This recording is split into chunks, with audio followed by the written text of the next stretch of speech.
Hello everyone. हाँ जी, हमारी unit continue चल रही थी P block elements. P block elements में हम कर रहे थे ग्रुप 17 एलिमेंट्स, जिनको हम हैलोजन फैमिली भी बोलते हैं। ग्रुप 17 एलिमेंट्स में हमने किया था oxo acids of halogens. Oxo acids of halogen जैसे HClO3, जिसको हम बोलते हैं क्लोरिक एसिड। ठीक है, क्लोरिक एसिड बोलते हैं। स्ट्रक्चर हमने इसका बनाया था क्लोरिक एसिड। और उसके बाद हमने कुछ प्रॉपर्टीज की थी, जैसे एसिडिक स्ट्रेंथ। इसके जो ऑक्सो एसिड्स थे उनकी एसिडिक स्ट्रेंथ HOCl है, हाइपोक्लोरस एसिड HOBr है, हाइपोब्रोमस एसिड, हाइपो आयोडस एसिड। ठीक है, एसिडिक स्ट्रेंथ हमने की थी। इसमें देखा था कि भी क्लोरीन सबसे ज्यादा, क्लोरीन ज्यादा इलेक्ट्रोनेगेटिव है हैलोजेंस में as compare to bromine, as compare to iodine. तो इसका मतलब जो एसिडिक स्ट्रेंथ होगी या OH बॉन्ड की जो स्ट्रेंथ होगी HOCl में सबसे ज्यादा कम होगी, और इसका जो एसिडिक कैरेक्टर है वो क्या होगा, ज्यादा होगा, सबसे ज्यादा होगा। ठीक है, HOCl ज्यादा एसिडिक होगा as compare to HOBr, as compare to HO5। Clear? हाँ जी, नेक्स्ट हम करते हैं oxidising power of hypohalous acid. Oxidising power, hypohalous acid means hypochlorous acid, hypobromous acid और हाइपोआयोडस एसिड। ऑक्सीडाइजिंग पावर की अगर हम बात करते हैं, डाउन द ग्रुप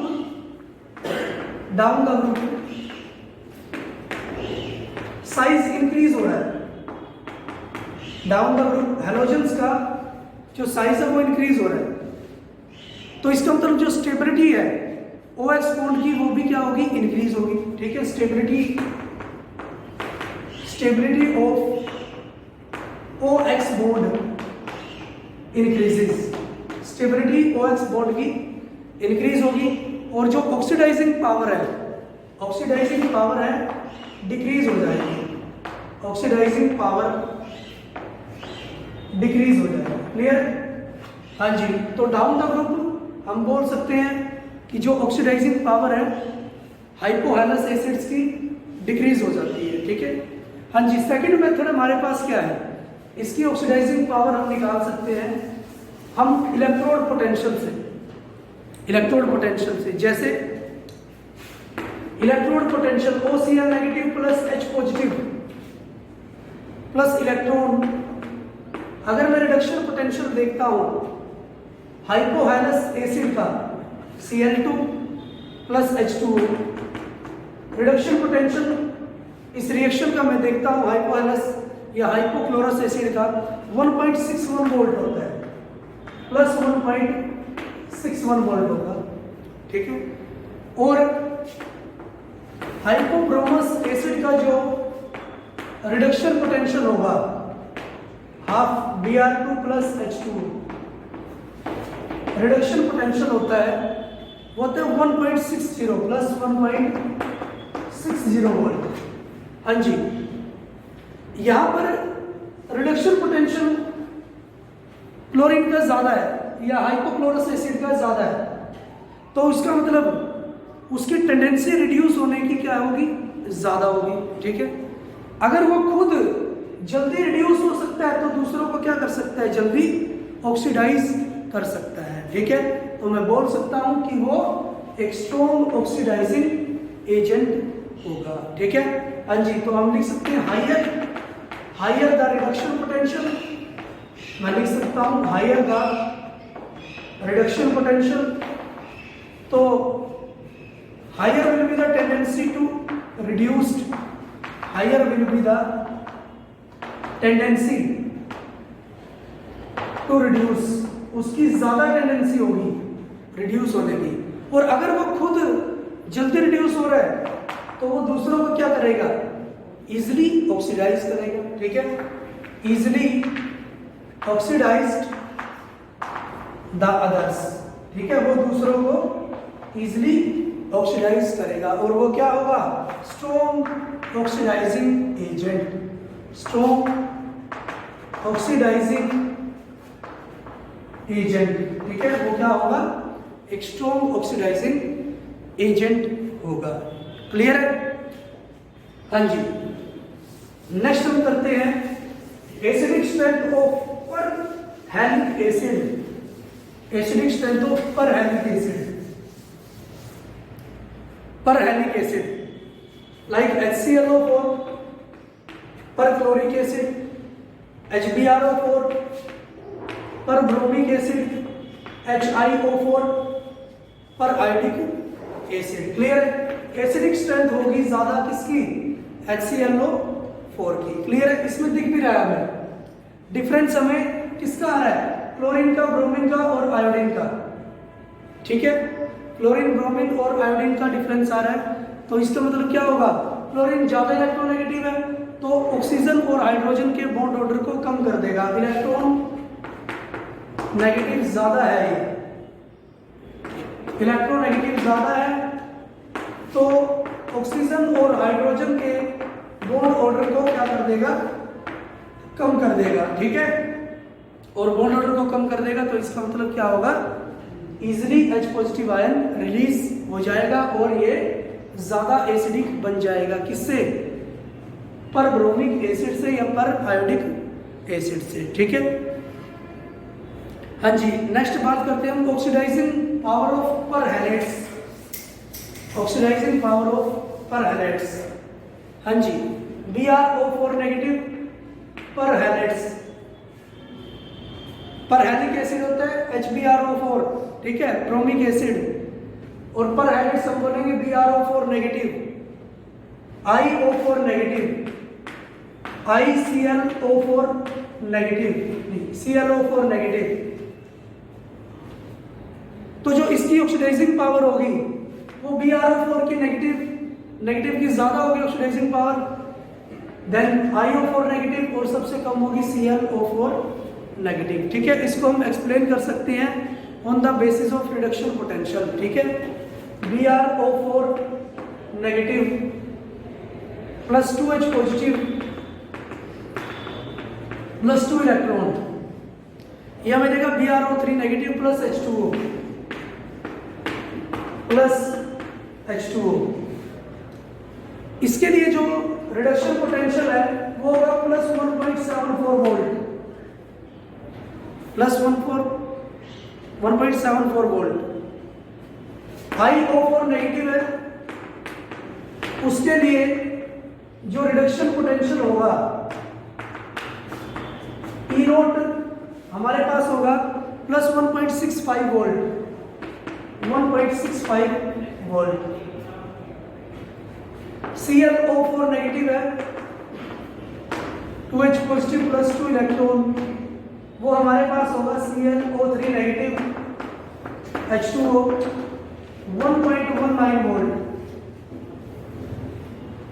तो अभी हमने किया है कि जितना ज्यादा रिडक्शन पोटेंशियल होगा उतनी ज्यादा उसकी टेंडेंसी होगी रिड्यूस होने की, और जितना जल्दी वो रिड्यूस होगा तो दूसरों को उतना ही जल्दी वो क्या करेगा, ऑक्सीडाइज करेगा, उतना ही जल्दी ऑक्सीडाइज करेगा। तो इसका मतलब क्या होगा, उसका जो वो क्या होगा, स्ट्रॉन्ग ऑक्सीडाइजिंग एजेंट होगा, ठीक है। इसका रिडक्शन पोटेंशियल ज्यादा है तो ये सबसे ज्यादा स्ट्रॉन्ग ऑक्सीडाइजिंग एजेंट होगा। उसके बाद आयोडीन या पर आयोडेट सबसे ज्यादा ऑक्सीडाइजिंग एजेंट होगा, और उसके बाद सबसे कम जो ऑक्सीडाइजिंग एजेंट होगा वो पर क्लोरेट होगा। क्लियर है? हाँ जी। नेक्स्ट है एसिडिक स्ट्रेंथ। एसिडिक स्ट्रेंथ हमें बतानी है।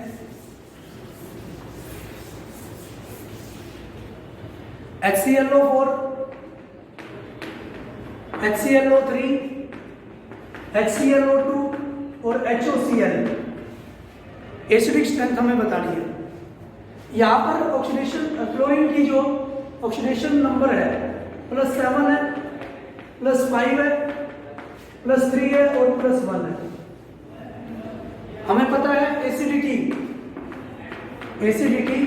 डायरेक्टली प्रोपोर्शनल होगी ऑक्सीडेशन स्टेट के या ऑक्सीडेशन नंबर के, ठीक है।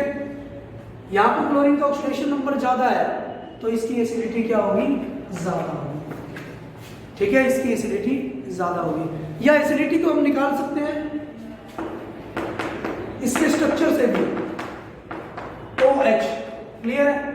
जब हम इसका कंजुगेट बेस बनाते हैं, H रिलीज करके ये बनाएगा कंजुगेट बेस O नेगेटिव।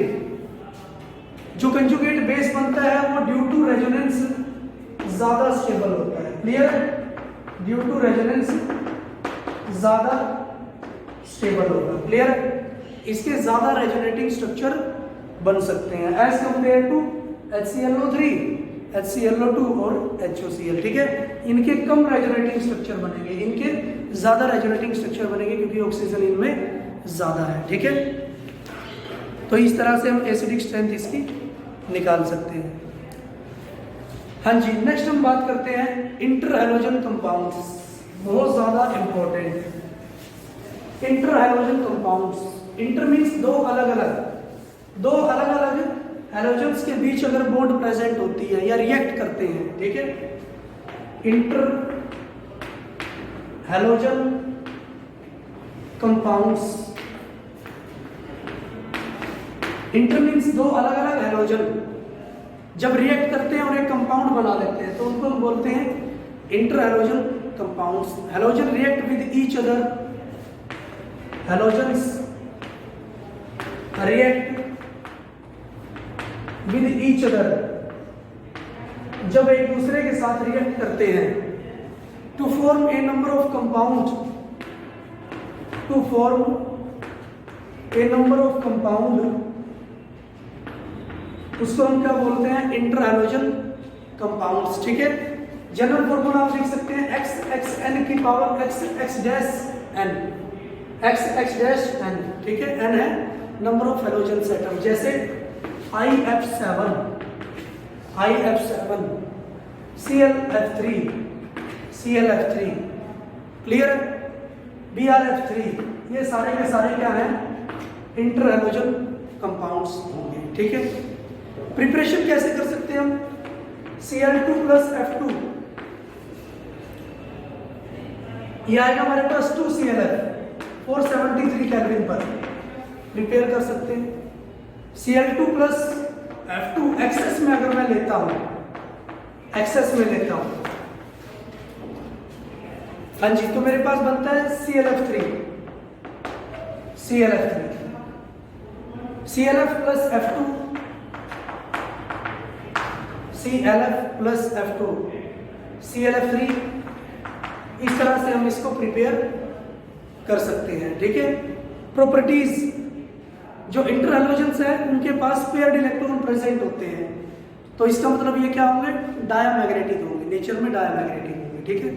और they are covalent compound because of small electronegativity difference, इनके बीच जो इलेक्ट्रोनेगेटिविटी डिफरेंस क्या होता है, कम होता है, तो इसलिए ये क्या होंगे, आयनिक नहीं होंगे, ये क्या होंगे, कोवलेंट कंपाउंड होते हैं, ठीक है।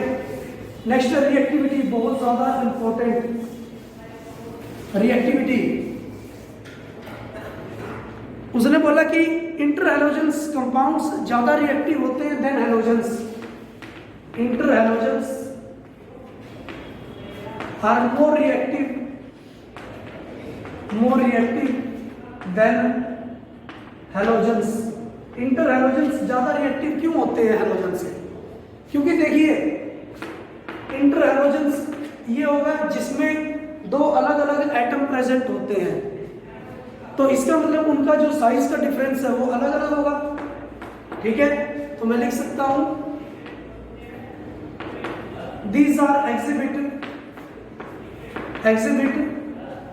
Size difference between the atoms, clear है, इनके एटम्स के बीच साइज डिफरेंस प्रेजेंट होगा। और साइज अगर डिफरेंस है, एक छोटा एक बड़ा है, तो इसका मतलब क्या होगी, लेस ओवरलैपिंग होगी, है ना, लेस ओवरलैपिंग होगी, क्लियर है। और अगर ओवरलैपिंग कम है तो वो इजीली डिसोसिएट हो जाएंगे, ठीक है, तो इजीली डिसोसिएट्स, ठीक है, वो इजीली डिसोसिएट हो जाएंगे आयंस की फॉर्म में। और अगर इजीली डिसोसिएट हो गए तो इसका मतलब वो क्या होंगे, मोर रिएक्टिव होंगे, ठीक है, मोर रिएक्टिव होंगे। लेकिन अगर मैं बात करता हूं हैलोजेंस की, सेम साइज है, सेम साइज है तो ओवरलैपिंग भी क्या होगी, इफेक्टिव होगी। अगर ओवरलैपिंग इफेक्टिव है तो इनको तोड़ना मुश्किल हो जाएगा, क्लियर है। और ये कम रिएक्टिव होंगे, किससे, इंटर हैलोजन कंपाउंड से, ठीक है, इंटर हैलोजन कंपाउंड से। इनका जो रिएक्टिविटी ऑर्डर है,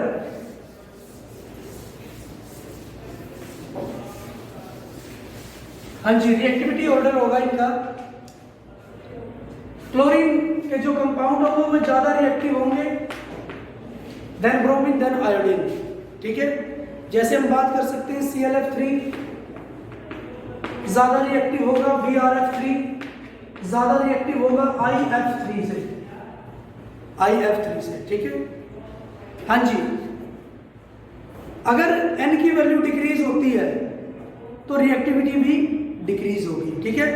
अगर N की वैल्यू हम लिख रहे थे X'(N), N की वैल्यू अगर डिक्रीज होती है तो रिएक्टिविटी भी डिक्रीज होगी। जैसे बात कर सकते हैं BrF5 ज्यादा रिएक्टिव होगा BrF3 से, ठीक है, BrF3 से, और वो ज्यादा रिएक्टिव होगा BrF से, क्लियर है। अगर N की वैल्यू डिक्रीज होती है तो रिएक्टिविटी भी डिक्रीज होगी, क्लियर है। हाँ जी, नेक्स्ट बात करते हैं हाइड्रोलिसिस। हाइड्रोलिसिस जैसे ICl है, हाइड्रोलाइज्ड होकर क्या दे देगा, HCl plus HOI, HCl plus HOI, clear. Reaction with metal halides, KCl के साथ रिएक्शन, मेटल हैलाइड्स के साथ, KCl है मेटल हैलाइड, तो ये देगा K positive ICl2 negative, ionic compound ये बना देगा, ठीक है। हाँ जी, फ्लोरिनेटिंग एजेंट का काम करता है, जैसे UO2 प्लस BrF3, क्योंकि इसके पास फ्लोरीन प्रेजेंट होते हैं तो ये फ्लोरिनेटिंग एजेंट का काम करता है। तो ये आया 3UF4 plus Br2 plus O2, ठीक है, फ्लोरिनेटिंग एजेंट का काम करता है, ठीक है। हाँ जी, स्ट्रक्चर की अगर हम बात करते हैं तो वसर्पर से हम इसका स्ट्रक्चर को डिटरमाइन कर सकते हैं। जैसे ClF3 है, ClF3 सेंट्रल एटम है हमारे पास, तो लोन पेयर हम निकाल सकते हैं। Valency of the central atom 7, minus charge on the surrounding atom, fluorine पे -1 चार्ज होता है तो 3 है तो 3। इसके पास 2 लोन पेयर प्रेजेंट है, atom attach 3, steric number lone pair plus atom attach 5, और इसकी हाइब्रिडाइजेशन आई है sp3d, sp3d हाइब्रिडाइजेशन, ठीक है। TBP geometry, trigonal bipyramidal, trigonal bipyramidal, ठीक है। हम शो कर सकते हैं 2 लोन पेयर प्रेजेंट है, 2 लोन पेयर प्रेजेंट है और 3 फ्लोरीन एटम प्रेजेंट है, ठीक है। इसको मैं टी शेप्ड मॉलिक्यूल भी बोल सकता हूँ, टी शेप्ड मॉलिक्यूल, क्योंकि जब हम शेप काउंट करते हैं तो लोन पेयर को काउंट नहीं करते, ठीक है। अब ये क्या बन गया, टी शेप का बन चुका है, क्लियर।